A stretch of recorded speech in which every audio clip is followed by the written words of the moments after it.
and we'll let people in as they come along. I'm going to let Dale do the introduction of our speaker, although I am so happy to have Gabrielle here because she was my letter writing partner for Biden, and she was amazing, amazing. Sarah Ann, she pumped out letters like no one else. So, Yay. And it worked. at that time, I didn't Thank know you. you wrote anything but letters. And How could she have time to write a book with all those letters, I right? don't know, 100 at a time. It was amazing. So with that, I'm going to turn it over to Dale because Dale knows a lot more. And if you have questions, throw them into the chat. I'll monitor them with Dale and we'll go from there. Okay? So Dale, you. Okay. Well, I am so pleased to welcome Gabrielle Glaser to Shomrei Emunah's At Nourish.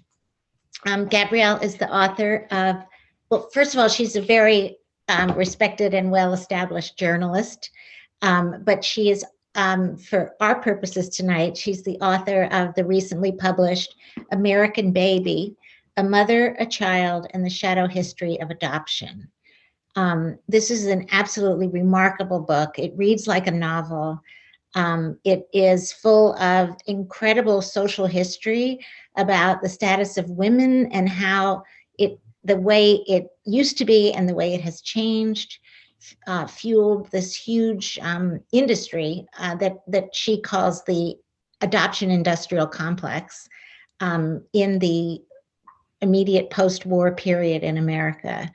And the New York Times reviewed it with a rave review on the cover of their book review a few weeks ago.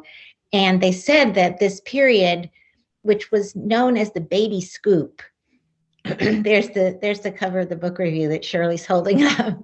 I brought it to California. But this period after World War II was known as the baby scoop, when millions and millions of adoptions occurred in just a vastly, I don't know, Gabrielle, is it more than 75% increase that in the numbers that it had been of adoptions that had occurred before the war? Is that right? That's about right. I'm not sure. What I can say is that unwed pregnancies skyrocketed. They more than tripled in the immediate 15, 20 years after the war, and the vast majority of those were turned into adoptions. So, yeah. All right. Well, anyway, so it not only does Gabrielle lay out this sweeping social history, but there's a lot of very fascinating and disturbing investigative reporting about how the adoption industry leveraged the inferior status of women and the prejudice against unwed motherhood to exploit birth mothers in that period. And it's absolutely fascinating. So I thought maybe the best way to do this is for Gabrielle to start by telling us about David Rosenberg and how you came to know him, because this is also a great journalism story. Gabrielle was a newspaper reporter at the Portland Oregonian when she came across this story, and she just couldn't let it go. It stayed with her and stayed with her, and it grew into a book. And it's a really amazing thing when that happens to a journalist. So please tell us about it and how this story first came to you and how it grew. Thank you for that lovely introduction, Dale. I really, really appreciate it. And it's very fulsome and thank you. So I was a newspaper reporter, as Dale said, in Portland, Oregon. I'm from Oregon, and I'm Jewish. And in 2007, I had been covering, in the early 2000s, I had been covering assisted reproductive technology, egg donors, and the vast number of adoptions that were really skyrocketing from overseas. Surrogacy was also a big deal in Oregon at the time. Sort of inexpensive to, it's more inexpensive to have help from a third party in Oregon than it is elsewhere. So I was really interested in that, and wrote a lot about those things that were happening socially and culturally. And in 2007, I got an email that was forwarded to me from a fellow reporter. There aren't very many Jews in Oregon, and there certainly weren't very many on the paper. But this guy named Jonathan Brinkman was a business reporter, and he forwarded me a story about an adopted cantor at the very conservative synagogue in Portland. It's sort of conservadox, and his name was David Rosenberg, and he was both a cantor, but also the co-founder of a pizza chain, a very upscale pizza chain, along with his brother-in-law. And he was getting a kidney donation from a friend and fellow congregant who happened to have been the student. His father, Marshall Spector, happened to have been, Marshall Spector's father happened to have been the student of David's adoptive father in Romania after the war. I think I have that wrong, but anyway, it doesn't matter. So Marshall was donating a kidney to David, and I was going to write about this small world story, but also to highlight that Oregon had the highest rate of living kidney donors at the time. And keep in mind, this was 2007. So living kidney donors was really, that was just starting to take place. And I called David to see where I could interview him. And immediately he said, come meet me at the dialysis center. And I don't know if anybody's been in a dialysis center. I had not been. And I was considerably younger at the time. And so I was sort of amazed that someone would invite me to come interview them at such an intimate setting, at a place where where all the people there were so vulnerable. And he was such a gregarious, big guy, so outgoing, such an extrovert. He said, don't worry about it. It's not like I can be out doing errands, and this is what the story is about anyway. So come meet me at the dialysis center. And within moments of sitting down, I don't even think I had my notebook open. I knew he was adopted, and that's why he was getting kidney donation from a friend. But he said, I hope this story goes viral, and I hope my birth mother sees it. I'd love to have more medical information for my 3 kids. And he really put it in terms, he couched his desire to meet his birth kin in the terms of wanting to know more medical information for his children. And he was very clear, my adopted parents love me, I love them, I'm a Rosenberg through and through, but I'm very curious. I know my birth mother was a girl in trouble in New York City in 1961. I don't know what the circumstances were, but she gave me up, and I would just love to be able to know more. Fast forward to 2014. My husband and 3 daughters and I had relocated to Montclair, and I had stayed in touch with David. I'd stayed in touch with Marshall. I'd stayed in touch with their families. And I'd seen David a couple of times when I went home to Portland to visit my family.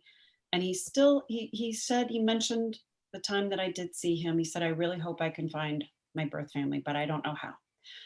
And his adoptive parents were long since passed away. So he didn't feel that he was impugning his loyalty to them necessarily to look. 2014, my landline rings, and it said David Rosenberg, and I was late to catch the bus or a train, and I was going into the city, but I picked it up. I knew David was very ill, and he said, hey, it's David Rosenberg. Are you sitting down? And I said, well, now I am. And he said, I just found my birth mother through 23andMe.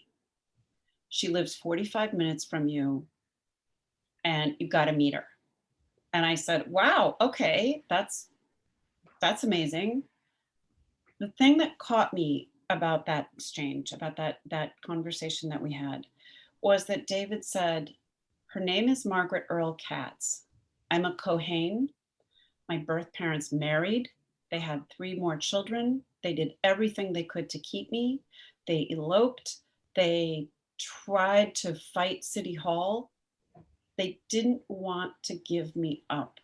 My mother has looked for me my whole life. And when Dale says, the story didn't let me go, it's true. I did sort of wonder always about where David's birth mother might be. But that reversal of the narrative that David Rosenberg, as a 52-year-old man, had internalized his entire life was such a remarkable switch for him, for me, for what it meant to be adopted, for what it meant to surrender a child. He hadn't been an inconvenience. And most importantly, Margaret Earl Katz had done everything she could, even though she, and we'll get to this later, she'd done everything she could to warn David of the illnesses that really laced through both sides of the family tree. She had access to all of the family history because she, as I said, she married David's birth father. So she knew both sides of the family. And none of that information ever got passed on through the Louise Wise Agency in Manhattan. I'm sure you probably recognize that as the agency that was at the center of the twin and triplet experiments that separated identical siblings. And David was dying.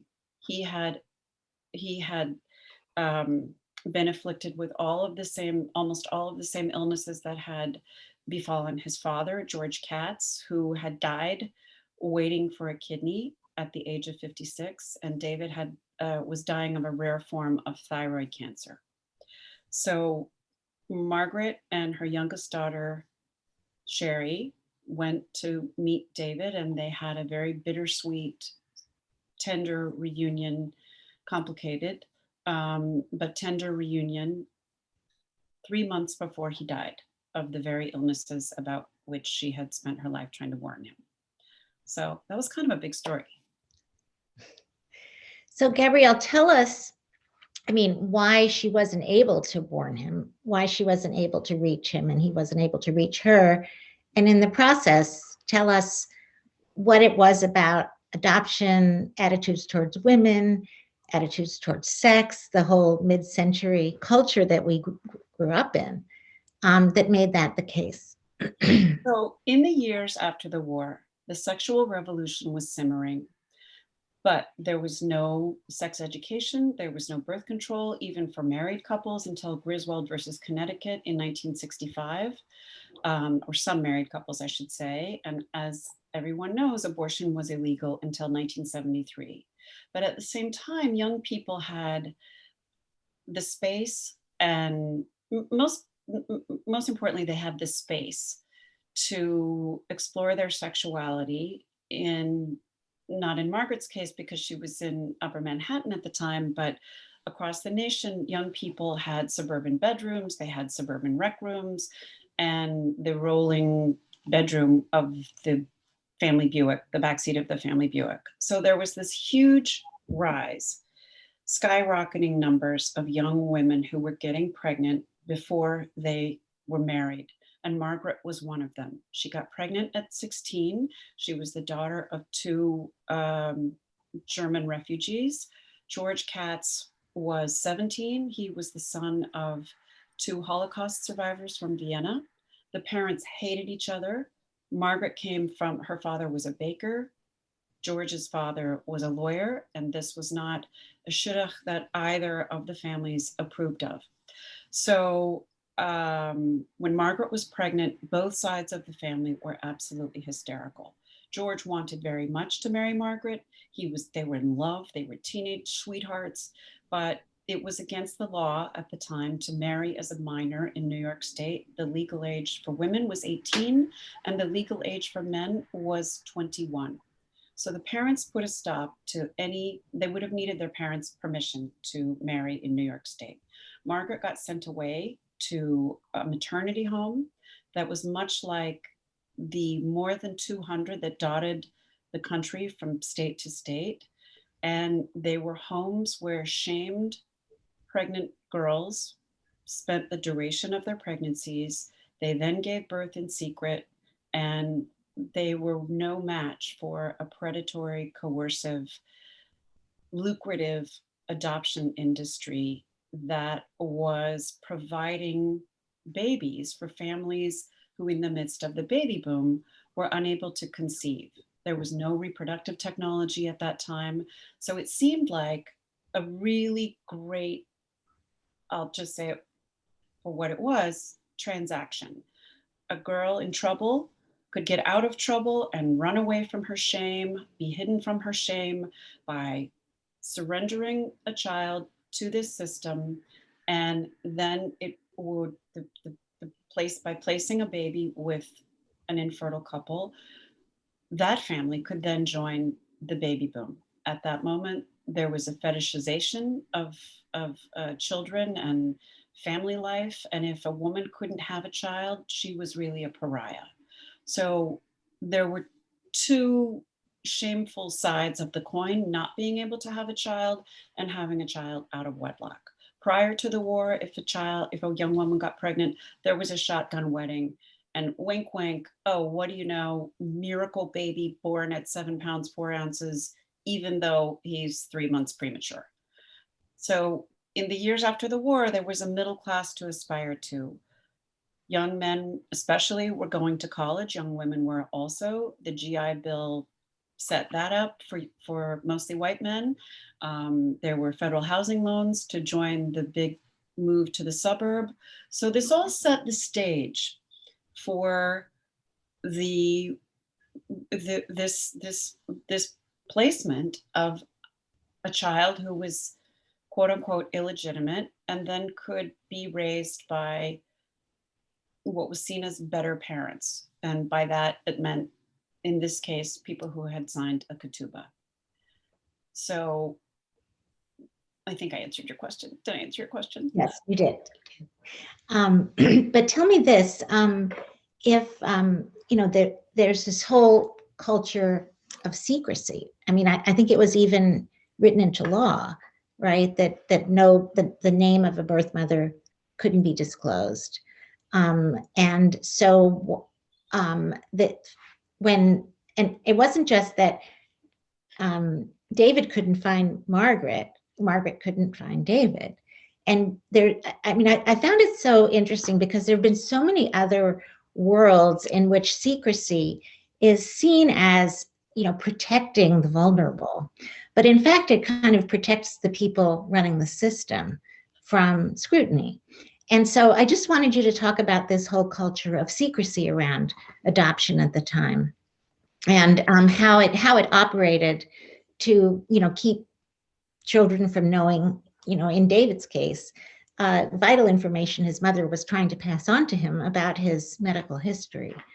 And then also kept her from even knowing, where her little boy was, because as you point out in the book, he was taken from her in the hospital, and she was told he was about to be given to this diplomatic couple and was going to be raised in the great culture of, the diplomatic corps. And yet he was still in an orphanage, like minutes from where Margaret lived, for quite a while. So tell us about that. But also, I think the secrecy is important to understand. Yeah, so I'll start there. Starting in the 1930s, adoption became sort of popular. There were Joan Crawford adopted children, all sorts of celebrities, June Allison and Dick Powell, Bob Hope. I'm blanking. Oh, George and Gracie Burns adopted children, and it was sort of seen as a really wonderful thing to do. Little Orphan Annie was the most popular comic in America in the years during the Depression. And at that time, well, let me just go back very quickly. There were notorious baby thieves who operated in the 1930s, and they stole poor children from women in the South, sold them to celebrities. Joan Crawford was one big client. And with the popularization of adoption, particularly in celebrity culture, and it's something that persists today, this baby thief, whose name was Georgia Tan, she also bought and stole and sold a baby to the governor of New York, Herbert Lehman. California and New York were the first two states to pass secrecy laws in the 1930s, which sealed the original birth certificate of a child who was going to be surrendered for adoption. In its stead was a second amended birth certificate that listed the name of the adoptee, the new adoptive name of the adoptee, and listed the mother and the adoptive mother and father as the original parents. And the theory was that it would protect a child from the taint of illegitimacy. It would shield a young woman from the legacy of her shame, of her promiscuity. But most importantly, it would it would reassure adoptive parents that birth family would ever be able to locate that child. And also, very importantly, it covered the tracks of the original baby thieves. But this dual system of dual birth certificates spread nationwide to every single state except Alaska and Kansas. So David, having been born in New York State, where secrecy laws were first enacted in 1935, he was absolutely unable to ever locate his mother. First of all, he had ambivalence about it because his adoptive parents, he did love them very much. We can get to that in a second, but many adoptees often feel that they will betray the parents who loved and raised them and saw them go off to college and were there for many of the hard years. So sometimes there's a big concern there that they will hurt the feelings of their adoptive parents, that they will somehow that maybe there's not enough love to go around for two sets of parents. And so David didn't ever really look. There were thick walls in New York State between birth parents and adoptees. And there was a really Byzantine, complicated series of steps that you needed to take in order to try to be able to locate, if you were a birth mother, where your child had been adopted, and if you were an adoptee, where your birth parents were. And Margaret tried, but was never able to. I'm going to get back to in a second to everything she tried to do with George in order to maintain custody of David who she named Stephen, before she finally was harassed into signing the papers. So Margaret gave birth December 17th, 1961. She'd been knocked out, strapped down. She couldn't hold her baby. She was told that she wasn't able to hold her baby. And still, she just dug in her heels. Every single chance social workers got, they said, sign these papers. You've got nothing to offer this kid. And he's going to have a much better life.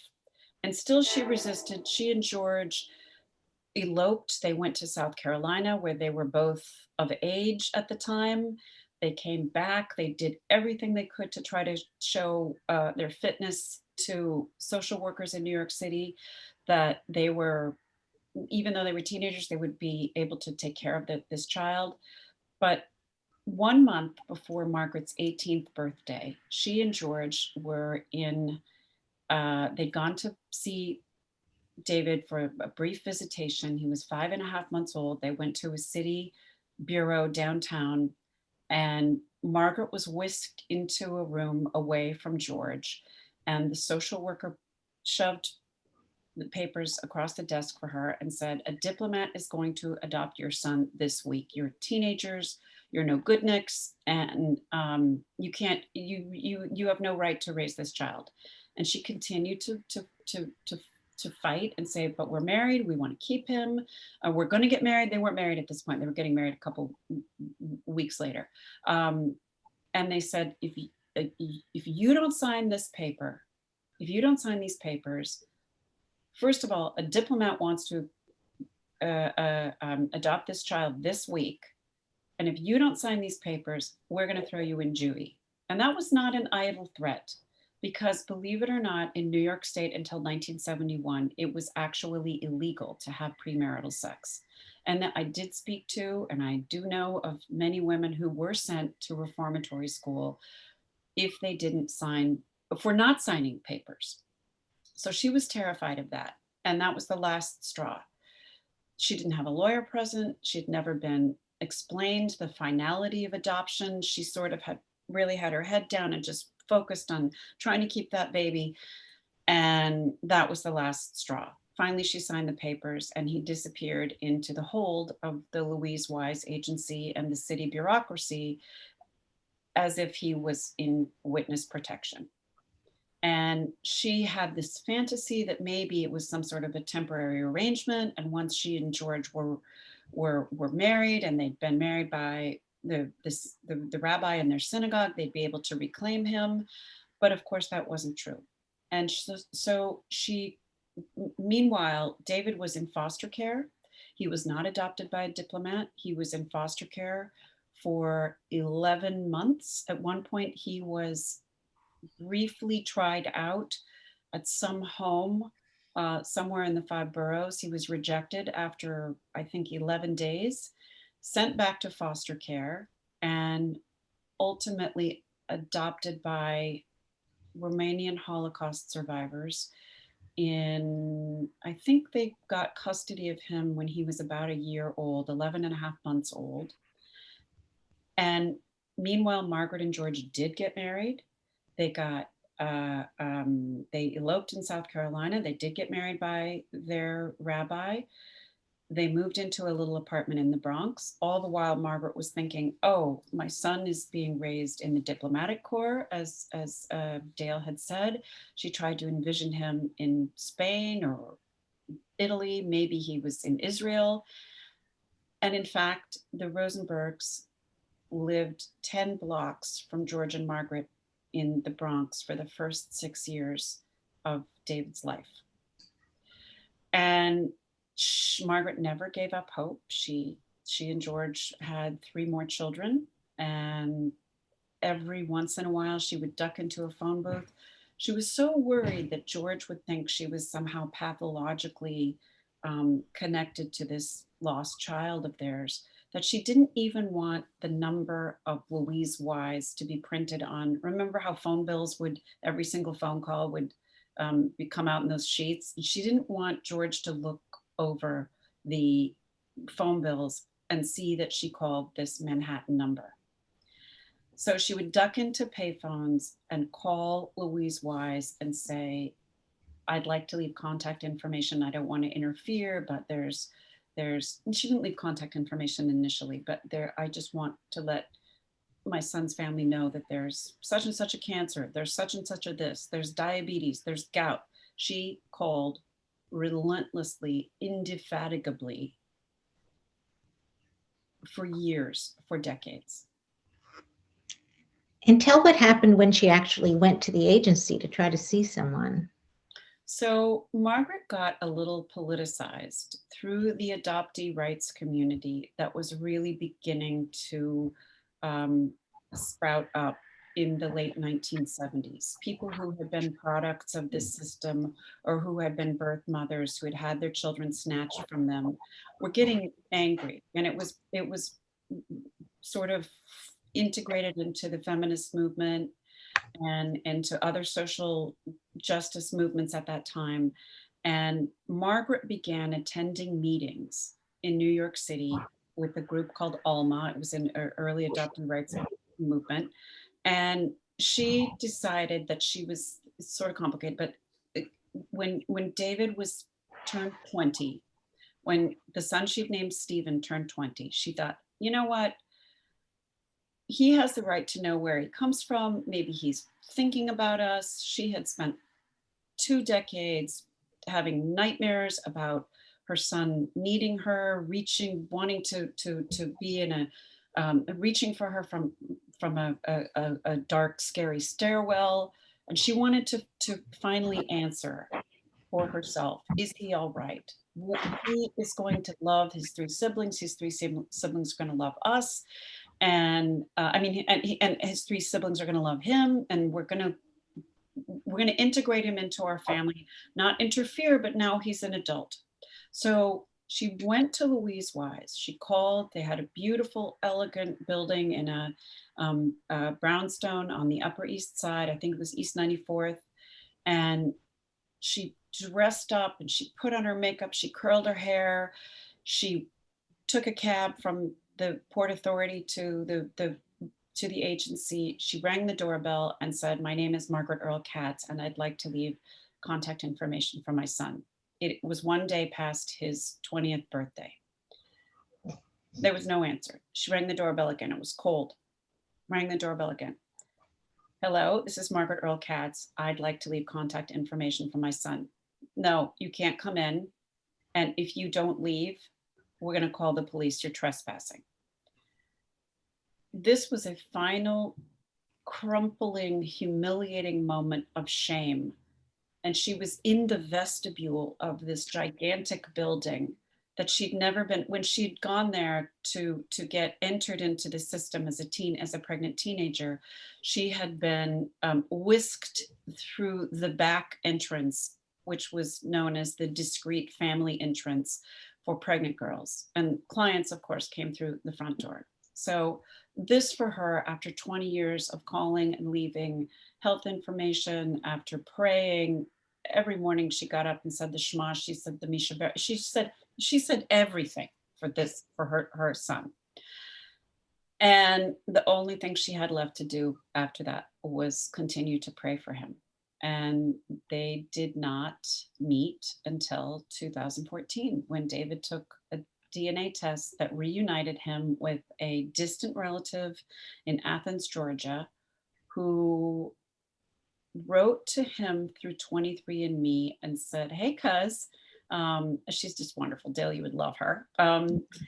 "Hey, cuz," thick Southern accent. "I'd like to know if y'all know anything about great-great-grandpa Shlomo." And he said, "I don't know anything about great-great-grandpa Shlomo because I'm adopted. And aside from my 3 children, you are the first birth relative I've ever even spoken to." So she said, "Would you like me to find your birth mother?" Sandy Baumwald is an attorney in Georgia. She is an absolute major genealogical sleuth. And David was a little ambivalent. He didn't want to interfere with his mother's life. And she could tell that there was reticence about his, maybe impugning the dedication and love that the Rosenbergs had for him. But she said, "You've got nothing to lose." And she also knew that he was dying. "You've got nothing to lose. So would you like me to try to find her?"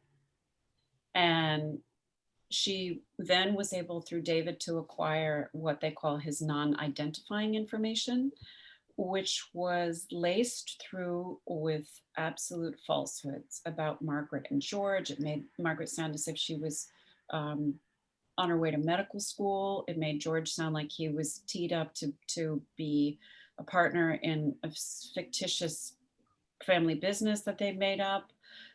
George happened to have dark jet black hair and espresso colored eyes. He had very olive skin. And they, for some reason, said that he had sandy hair and freckles and hazel eyes. And anyway, Sandy was able, through one particular falsehood that said Margaret had been accepted to a prestigious science high school in New York City. And of course, that meant Bronx science to her, either Stuyvesant or Bronx science.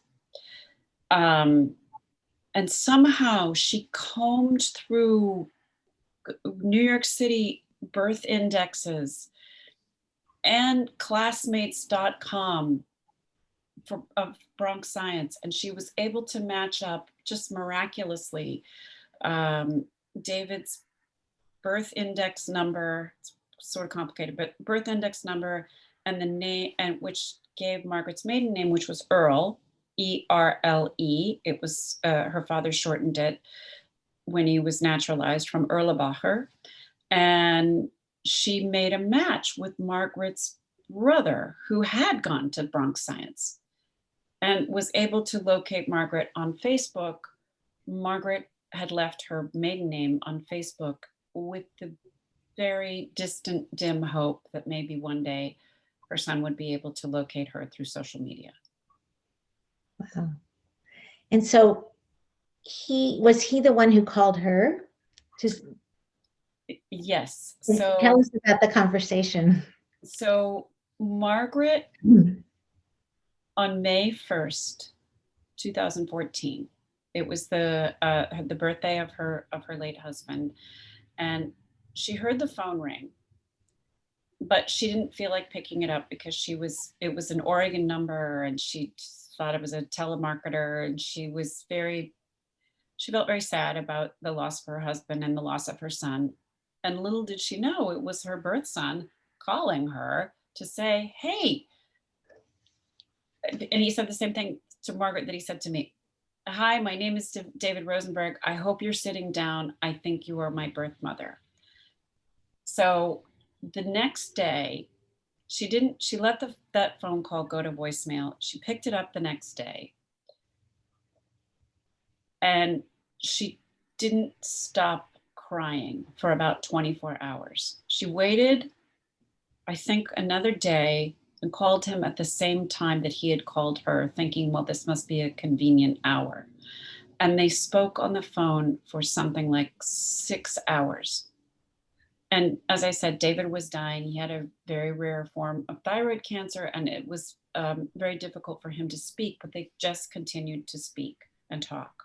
And Margaret said it was as if they'd never been separated in that first phone call. And the one thing he said was, what about the science? Are you a doctor? Or something like that, and she said, science? What are you talking about? Margaret was a backup dancer. She was in the arts, and she was a dancer for the precursor to the American Bandstand, which was the Alan Freed show. So, and David was a cantor, as I said, and he learned that his baby sister was a famous opera singer in Berlin. So that to him was such an extraordinary, he wondered where this musical talent had come from. He was the adoptive son of a cantor, and had been schooled in this great Central European tradition. But here was this talent that came from the family tree somewhere, and his sister had it too.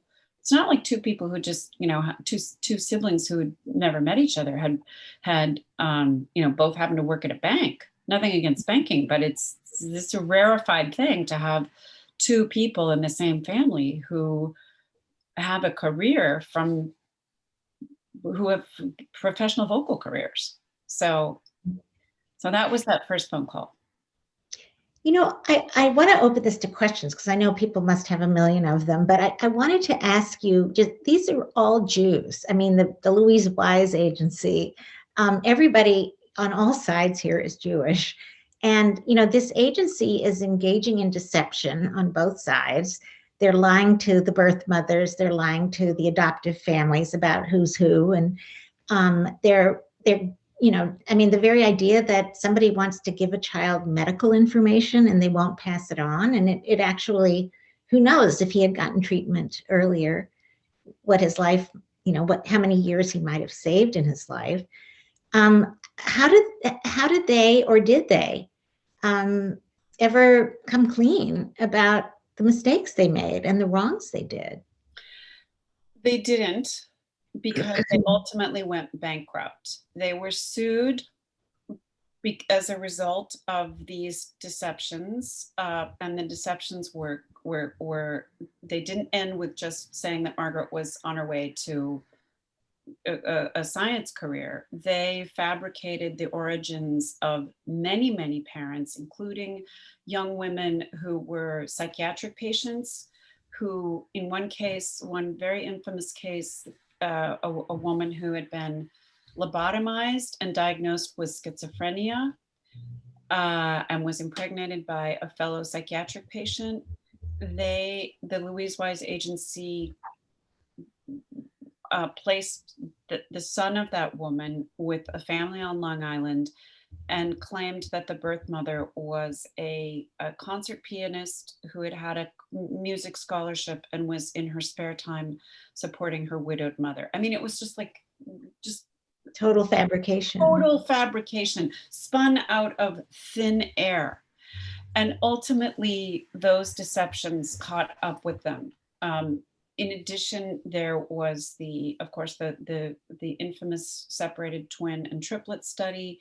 And just very briefly, did you want me to get into the medical? I was going to ask you to talk about, because from that movie, from the Three Identical Strangers, we know that they did, experimentation on families, on splitting up identical siblings. But Gabrielle also found kind of shocking experimentation that was done that we didn't know about. So can you talk about that? Right. So the agency really positioned itself as one of the premier science-based adoption agencies in the nation, and specifically adoptions at that time in New York State were predicated on the religion of the birth mother. So if the birth mother was Jewish, she went to the one and only Jewish agency in New York City, which was Louise Wise.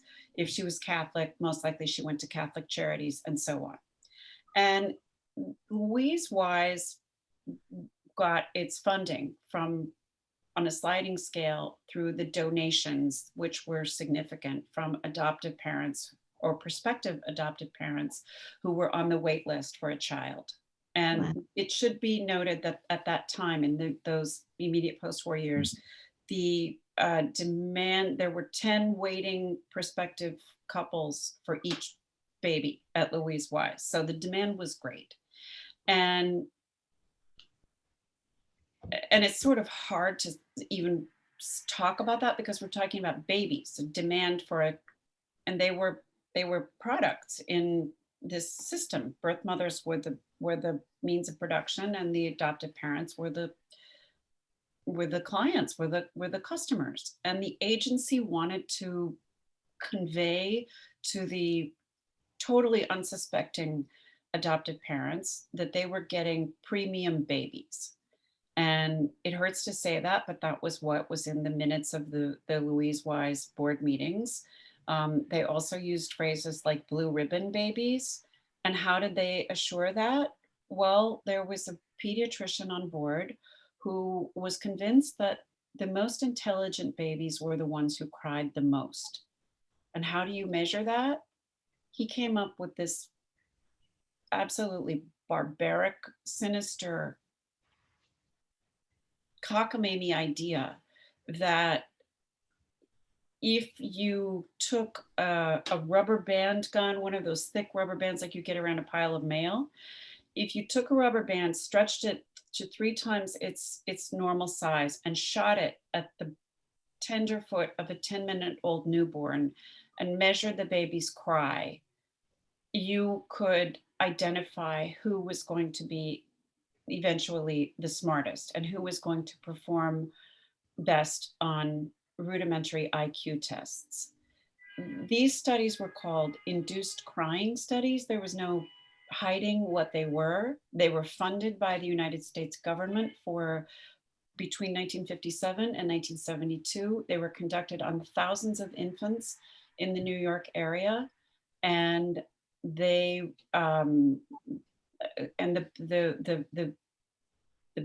the babies were, if they didn't cry hard enough the first time, the first snap, the experiment continued at least 7 times. And these went on for babies throughout the duration of their time in foster care, which at that time was at least 3 months. Wow.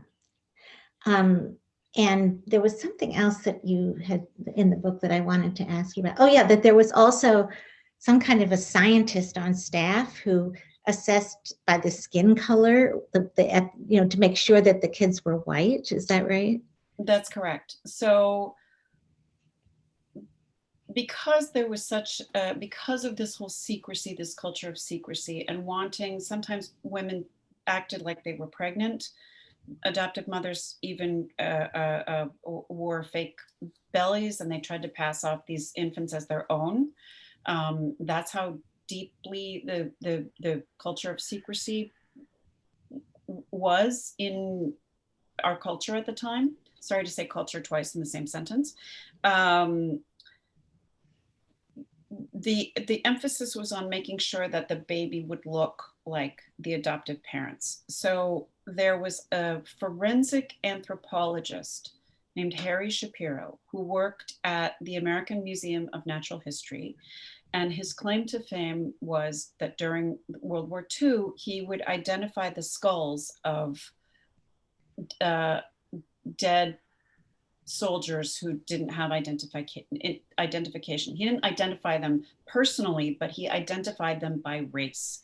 And he did this by using the principles, the 19th century pseudoscientific principles of something called phrenology and physiognomy, where you would attribute characteristics to the bone structure, the cranium, and facial features.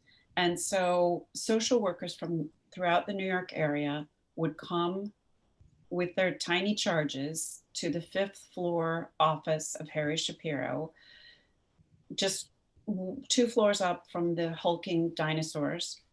And he would examine their nail beds and their skin tone, their hair follicles. He would check them for what was called mongoloid spots, which only appear on babies of color. And the reason for this was that the girls were seen as so untrustworthy. It wasn't even possible to believe them when they said, my boyfriend is the baby of my father. They were seen as such promiscuous misfits, deviants, that even if they said, I got pregnant on prom night with my boyfriend Bobby, they were not to be believed. So and Bobby, meaning my boyfriend Bobby, my Jewish sweetheart, the agency wanted to make sure that the babies were all fully white and could pass as white. So again, this was another scientist on the board of Louise Wise Services. Dale, I'm going to jump in for a second. Okay. The pent-up questions are okay, sure. Through. I'm going to give it to Sarah Ann, and then I'll step back again. It's very thanks. I have I've got a couple of thoughts, and then I do have a specific question. First of all, I loved your book. I read it in a couple of sittings, just read it a couple of days ago. I thought it was pretty special. I thought it was a great combination of a very personal, intimate story and a social history, as Dale commented earlier. It also resonated with me a lot because I'm one of those kids. I was born not long after David in May of 1962 in Boston through my parents adopted me through Jewish Family Services. And there are parts of the story that resonate very deeply with me. Adoption in our family was something that was kind of a secret-ish kind of thing. I actually didn't find out I was adopted till I was 9 because I asked my mother one day if I was adopted, and I was shocked when she said, "Yes, honey, you are." And we spoke about it only about a handful of times the rest of my life because clearly my parents, it was super, super difficult for them. So everything you talk about in terms of the secrecy of the time resonated very closely with me. My mother told me that I was my biological parents were a nice young Jewish couple that were just too young to have raise a kid. I knew back then at the age of 9 that sounded sort of ridiculous to me, but I knew that was the truth, that they, the story they needed to tell. I get, so one other thing is the part that I felt just personally resonated less, and I don't know whether I'm a, anomaly here, is that I've never really felt this this feeling of, you know, why didn't my biological mother want me? And that seems to be sort of a pervasive theme in your book of children always feeling that kind of gap. And I don't know if you came across other women, other adopted kids that sort of didn't sort of have that feeling, because it's a pretty pervasive theme in your book. And then my specific question is, I assume the part that makes me sad is the extent to which there would have been coercion involved, and you know, there's a whole aspect to the story which would make me sad if it was true about my own experience. I understand from reading your book that maybe it does describe my birth mother. I sort of, one of my takeaways is that what you're describing is pretty much common for the period of time, at least in Jewish adoption agencies, probably in Boston, even though you're talking about New York. So I guess my question, now that I just sort of babbled a lot of personal stuff, is I guess what you're writing about, do you think is sort of typical of the period, not just in New York, but in other cities? Yes, I think it was very, very, first of all, thank you for that. I really appreciate your sharing your story, and it means a lot to hear that. So let me I'll answer your questions backwards. Sure. The coercion involved was nationwide and very typical. Even if young women knew that they were too young to be able to raise their children, they were told, adoption agencies typically told young women, you'll forget about this child, you'll go on to have children of your own one day. You're, you know, as they repeated to Margaret and to hundreds of women. Obviously, there are 3 million, at least 3 million women from 1946 to 1972 who surrendered children into this adoption system. Obviously, I didn't speak to, you know, I spoke to maybe 100, maybe 120 birth mothers over the course of 4 years. 4.5 years. So the coercion aspect, even if it wasn't as evident as Margaret's, was really very, very typical. I've been to conferences around the country where that's a repeated, just a fact of what the experience was. And in terms of the adoptee experience, the research shows, and there has been a lot of this, it started cropping up in the early 1980s with babies from the baby scoop era, late 1970s, early 1980s, and beyond. And the research is pretty clear that there is a wondering that most adoptees feel, not everybody. And I've spoken to many people since the book came out who said, I didn't feel that. But what clinicians in London, in England, there was a trio of people in Los Angeles who looked at adoptees for decades. In Australia and Canada, what they indicate is that there is this, I don't want to call it a wound. Often people use that phrase. But there is a deep lingering question. Yes, maybe I was chosen by this family, but why didn't my birth mother choose me? Why did she reject me? So if it hasn't been your experience, I totally, you know, I totally buy that. I mean, but of course I believe you. I didn't mean to say it like that. No worries. Yeah, I totally believe you. And it's not a universal, every adoption, every story is different. But when I didn't have David's voice, I then turned to the literature. And I think maybe you noticed at the back of the book, I just really tried to, I got so wonky with all of the end notes. So that's what I found.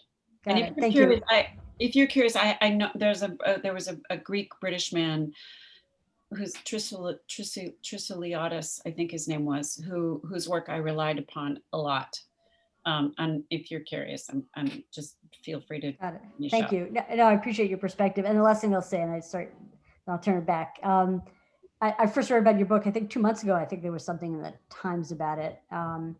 And there was a link, and the link was this whole concept about the dual birth records and the original record. I have a birth certificate with my name on it and stuff. Anyhow, so I looked up. So this did start me down a little bit of a journey, because I guess it would be untrue to say that there's like zero curiosity if the bar is low enough.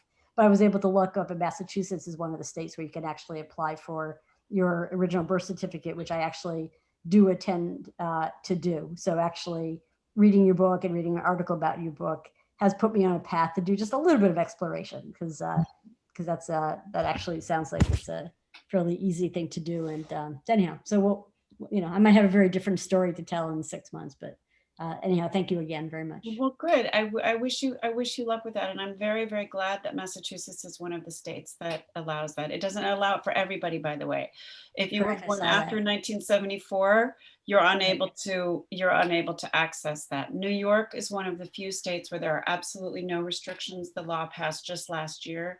So essentially today, only 41 states allow adoptees absolute clean, free access. You can walk into the county of your birth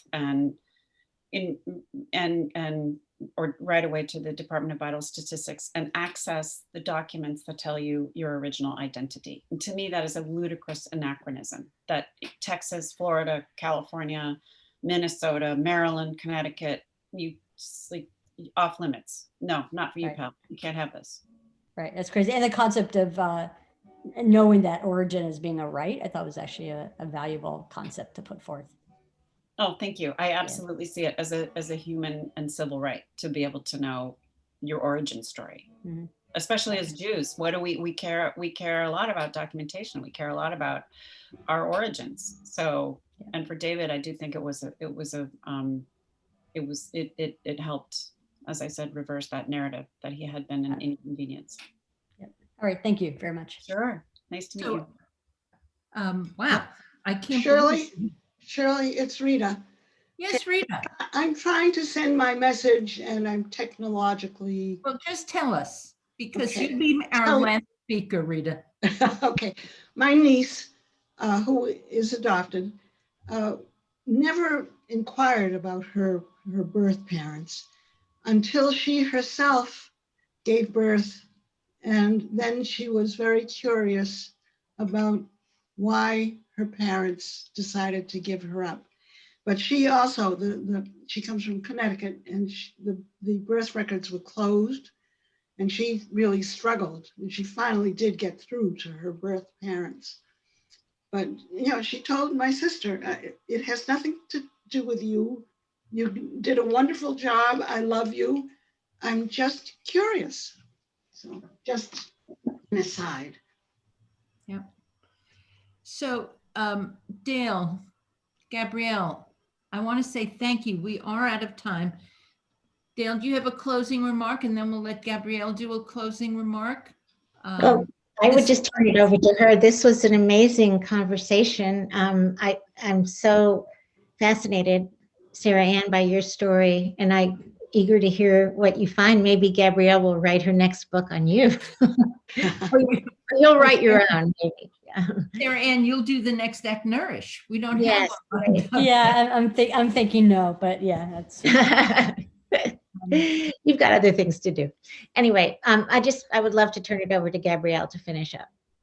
I just thank you so much, all of you, for being here on this beautiful spring night. I'm very honored by your interest and by your questions. And it's for me, this is a story of American social, women's, and Jewish history that was hiding in plain sight. And it really was, it was an honor to be able to immerse myself into it and to be able to tell it. And it's really an honor to have interest from the wider world. And I'm Dale knows, because Dale and I are friends. I am I'm an extrovert, and with writing a book, you have an introvert's job. but in the last year, all of us have had an introvert's life. And so I'm so happy to be able to just see other faces and engage. And I really am just so appreciative and honored by your interest. So thank you so much. Thank you. Thank you both. Thank you. Gabrielle, Thank you. so glad I met you over COVID. You've been a COVID treat. And thank you. Someday we'll all do this in person. And your book is available at the Watchung Bookseller, I suppose. There you go, guys. So thank you. Thank you Thank so you. much, everybody. Thank you so much. Good Bye-bye. night. Bye. Bye. Bye.